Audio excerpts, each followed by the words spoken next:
प्रेम की शादी धूमधाम से खुशी नाम की लड़की से हो जाती है, जो कि घर के सभी कामों में निपुण थी।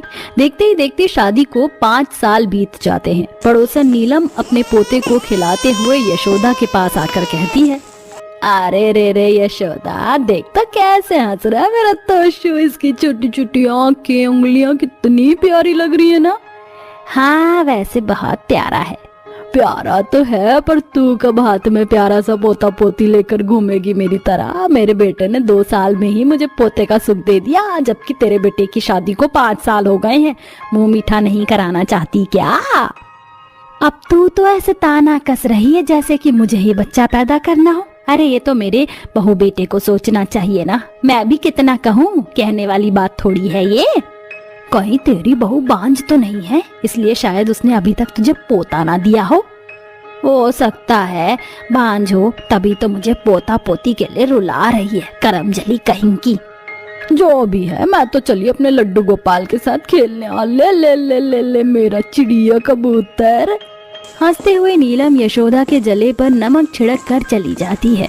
ये बात सुनकर वो तिलमिलाते हुए कहती है, अरे यो मरजानी करमजली नास पीटी बांझ, तेरी वजह से मुझे बाहर वालों से न जाने क्या क्या सुनने को मिलता रहता है। अरे कब तक मुझे ऐसे तड़पाएगी और कितना इंतजार करूं मैं तेरे माँ बनने का? माँ जी चाहता है तुझे घर से धक्का देकर बाहर निकाल दूं। मुझसे अब तेरी ये मनहूस शक्ल देखी नहीं जाती है।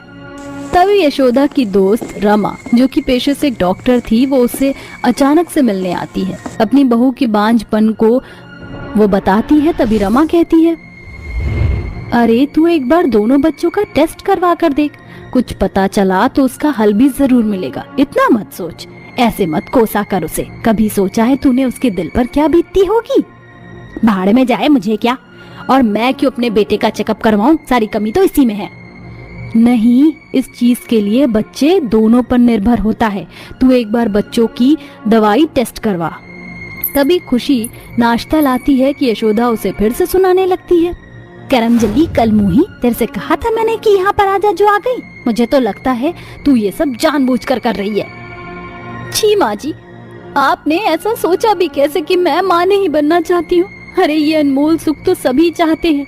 आप जितना मुझे सुनाती हैं, उससे ज्यादा मुझ पर बीतती है। आपने कभी मेरे सर पर हाथ रखकर मेरे दर्द को समझने की कोशिश नहीं की। देख रमा, कैसे इसकी जुबान चल रही है तेरे सामने। अरे बस कर यशोदा, बेचारी बच्चे पर राशन पानी लेकर चढ़ जाती है हमेशा। वो सही कह रही है। रमा सास बहू को समझा बुझा कर चली जाती है। कुछ दिन बाद प्रेम खुशी का टेस्ट करवाने हॉस्पिटल जाता है तो डॉक्टर कहता है, देखिए आप आए हैं तो आप भी टेस्ट करवा लीजिए। ये टेस्ट दोनों का ही होता है। अरे मैं क्यों कराऊं? मेरे में कमी थोड़ी है। मांस तो ये है, ये मुझे बच्चा नहीं दे सकती। देखिए, ऊंची आवाज में बात मत कीजिए। जो प्रोटोकॉल्स है उसे पूरा कीजिए। करा लीजिए प्रेम जी, इससे थोड़ी ही कुछ हो जाएगा। अरे तुम तो चुप ही रहो। कुछ ही देर में दोनों का टेस्ट हो जाता है, जहां खुशी की रिपोर्ट बिल्कुल ठीक होती है और प्रेम में कमी बताई जाती है। ये सुनकर प्रेम बौखला जाता है और गुस्से से घर आकर कहता है, माँ आपके जबरदस्ती कहने पर मैं चला गया, पर वहाँ पर इसने मेरी चालाकी से टेस्ट करवा लिया और आप जानती हैं डॉक्टर ने मेरे में कमी निकाली है। मुझे तो अब इसके साथ रहने में कोई दिलचस्पी नहीं है। यही सुनना चाहती थी ना तुम कि मैं बाप नहीं बन सकता? अब खुश तुम? अरे नहीं प्रेम जी, मैं ऐसा कुछ भी नहीं चाहती थी।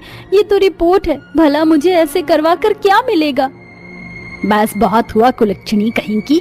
तू मेरे बेटे को बांझ कहना चाहती है। मैं नहीं मानती इन फालतू के कागज को।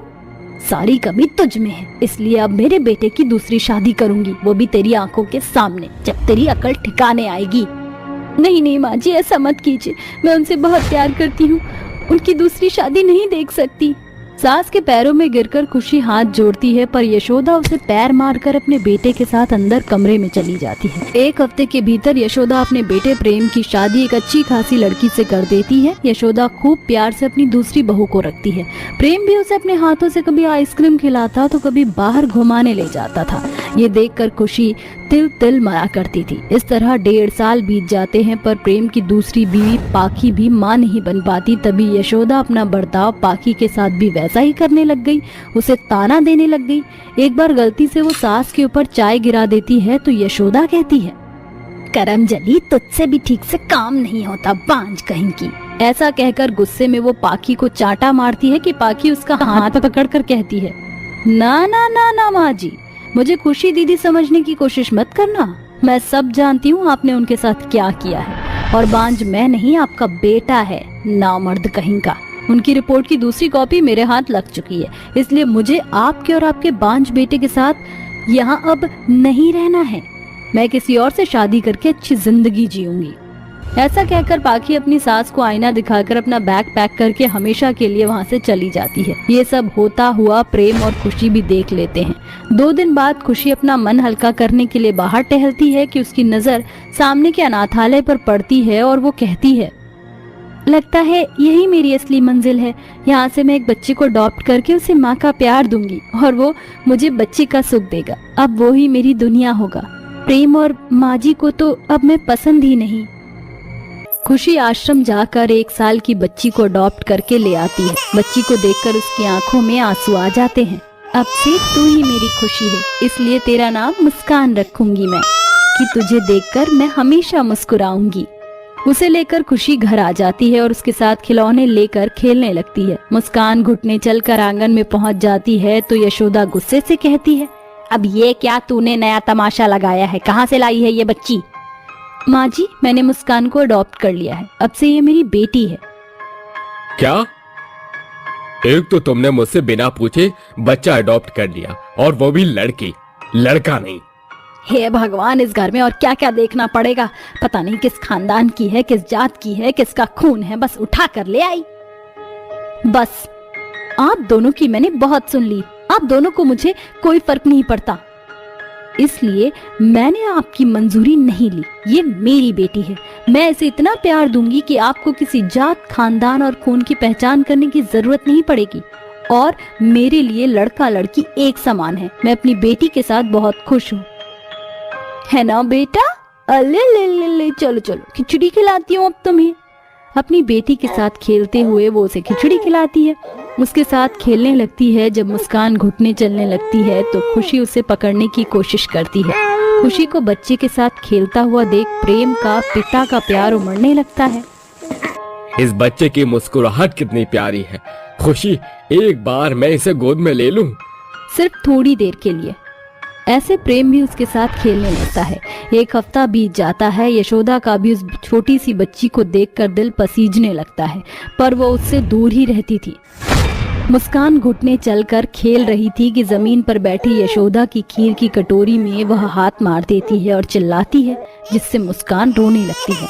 कमबख्त कहीं की मनहूस, गिरा दी मेरी बादाम वाली खीर, अपनी बच्ची को अपने पास। माँ जी, आपकी वजह से मेरी बेटी कितना रो रही है। अगर वो नहीं होती तो आपकी जान जा सकती थी। आपको तो शुक्रिया अदा करना चाहिए। क्यों करूं शुक्रिया अदा? कौन सा वीर पुरस्कार का काम किया है? माँ जी, आप जो खीर खाने वाली थी उसमें छिपकली गिर गई थी, जिसके जहर से आप मर सकती थी। मेरी बेटी ने आपकी जान बचाई है। हे भगवान, अगर सच में मैं ये खा लेती तो मैं मर ही जाती। बहू, मुझे माफ कर दे, मैंने तेरे और इस छोटी सी बच्ची के साथ बहुत गलत किया है।